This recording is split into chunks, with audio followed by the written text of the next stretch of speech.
Bonjour, je vous propose 3 vidéos assez courtes sur la fonction de transfert qui reposent sur les outils de milieu de chapitre sur le fréquentiel. Il vous faudra donc avoir un minimum de prérequis pour pouvoir aborder ces exercices. Alors le premier exercice que je vous propose aujourd'hui, ce sera la recherche d'une fonction de transfert à partir d'un schéma.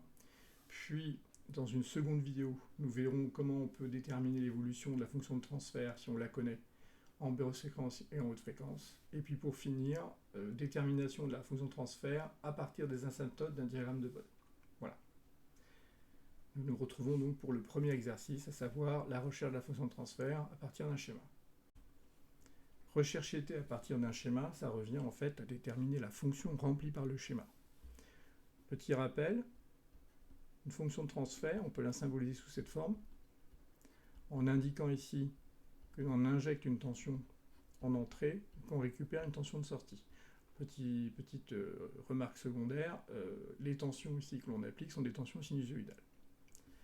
Et de ça, on peut écrire que c'est égal à TVE. L'autre façon de l'écrire, que T c'est le rapport des tensions, entrée, sortie sur entrée. Donc d'un point de vue mathématique, ce qu'on va rechercher maintenant c'est T, c'est-à-dire l'équation qui caractérise T en fonction des composants qui la constituent, c'est oméga, et l'élément variant ici c'est oméga, indirectement donc notre fréquence. Alors on va reposer donc l'expression qu'on a trouvée ici.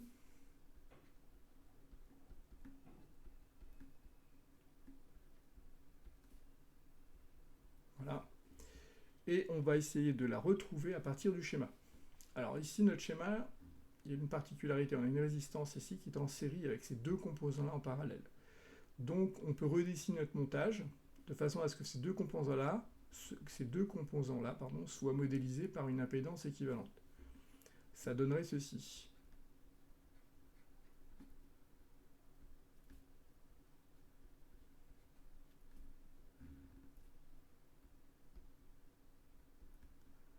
Alors Z de Q qui est là,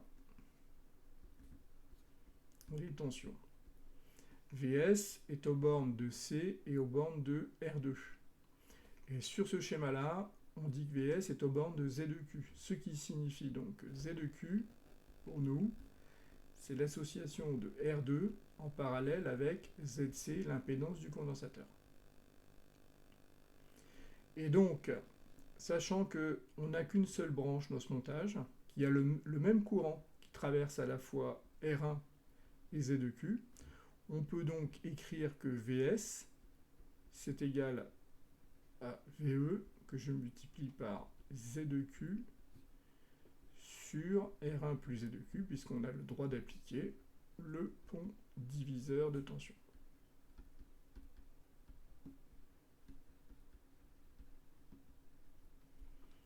Voilà. Donc ça, c'est quoi? Bah ça, c'est tout simplement notre T.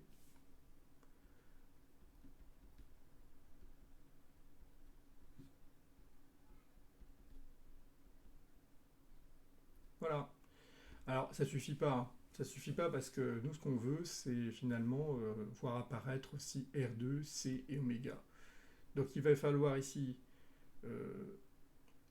réinjecter en fait dans l'expression ce qui remplacera Z de Q, c'est-à-dire R2 et ZC en parallèle. Donc on va faire ça tout de suite. Z de Q, c'est le produit sur la somme, puisque les deux composants sont en parallèle. Donc c'est R2 que je multiplie par l'impédance du condensateur, c'est-à-dire 1 sur JC oméga, sur la somme des deux composants. Voilà. Alors si on met tout sous le même dénominateur,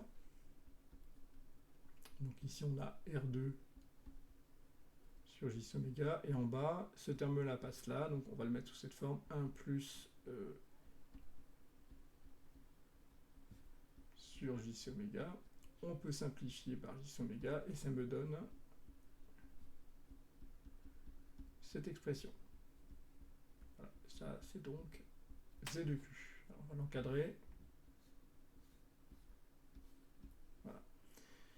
Et on a donc T qui vaut Z de Q sur 1 plus Z de Q. Donc ça, on va dire c'est notre première expression, ça c'est notre deuxième. Donc on va, à partir de maintenant, injecter 1 dans 2. Alors ça va faire une expression assez grosse parce qu'en fait on a une fraction qui est là, on va avoir une autre fraction ici. Il faut que je prenne un peu d'espace.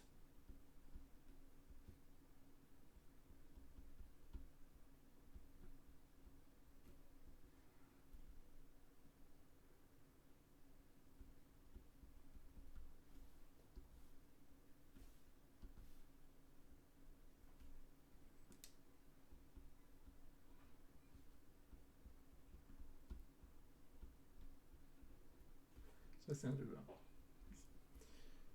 On va l'effacer, le réécrire, pour que ce soit plus visible.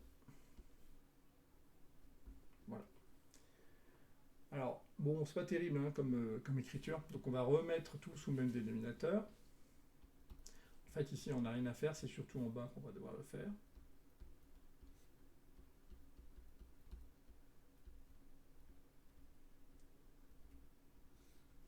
Tout ça multiplié par R1. Donc ça fait R1 fois 1, ça fait R1, plus R1 fois ce terme-là, ça fait donc J R1 R2, c'est oméga. Donc on va avoir R1 plus R2, plus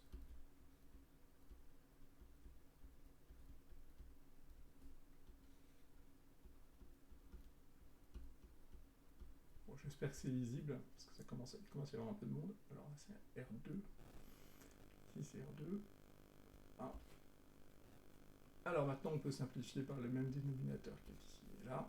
Donc ça me donne une expression de la forme.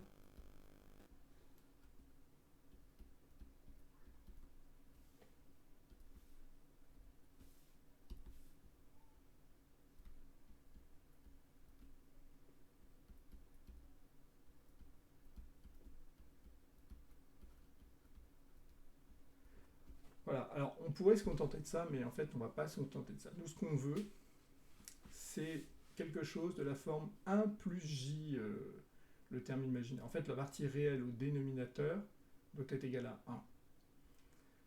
On va voir ça juste après pourquoi. Mais grosso modo, il faut absolument ici qu'on ait un 1. Donc, ça revient à mettre en facteur, à sortir de l'expression en dessous, R1 plus R2. Et tant qu'à faire, on va faire la même chose pour le R2 du haut. Donc en gros, voilà, que je multiplie par 1 en haut. Ici, ce terme-là est remplacé par un 1, plus, alors comme j'ai sorti R1 plus R2 de l'expression, ben, je vais les retrouver là, mais en dessous.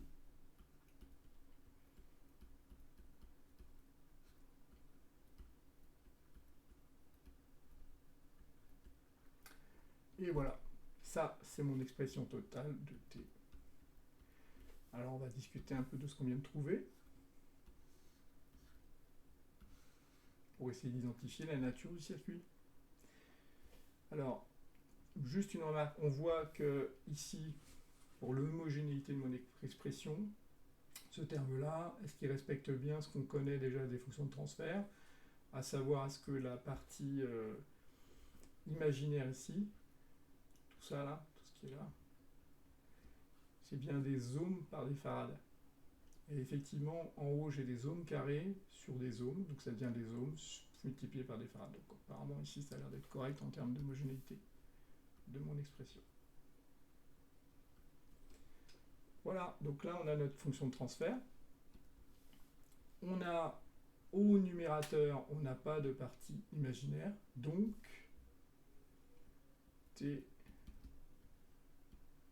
c'est un filtre passe-bas.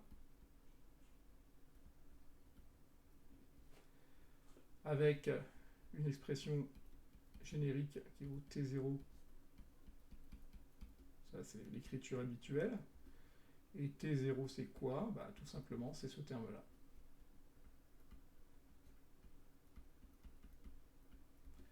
Et notre oméga C, c'est donc l'inverse de ça.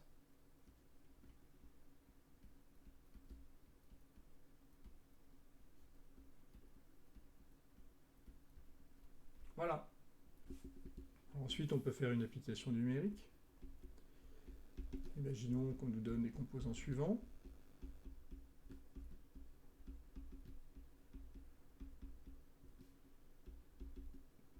Donc ça, ce sont des valeurs normalisées, hein, ce que vous trouvez dans le commerce au niveau de l'électronique. Et donc, ça nous donne un T0, donc toujours en application numérique, de 0,45 pour ces composants, bien sûr. Un oméga C de 222 10 puissance 3 radians seconde, ce qui me donne ici une fréquence de cassure de 35 kHz. Voilà. Donc là, on a un passe-bas avec une magnitude qui est constante sur une plage de fréquence allant de 0 jusqu'à 35 kHz, et puis ensuite dégrade les signaux, les élimine progressivement en haute fréquence, puisqu'on a un passe-bas. Donc on retiendra ceci pour ce type de schéma, et cela. Ça, c'est ce qui est le plus important. Après, l'application numérique, ça va de soi. Alors évidemment, ça ne suffit pas, il y aura plein d'autres choses à faire après. Il y a le BOD à tracer, enfin, il y a des trucs encore derrière. Donc moi, je vous invite à refaire ce type d'exercice avec les autres schémas que vous avez dans le poly. Et une fois que vous avez bien compris, vous pouvez alors passer aux vidéos suivantes. Et ces vidéos-là vous serviront aussi pour les exercices de synthèse, qui sont des exercices que l'on fait plutôt en fin de chapitre.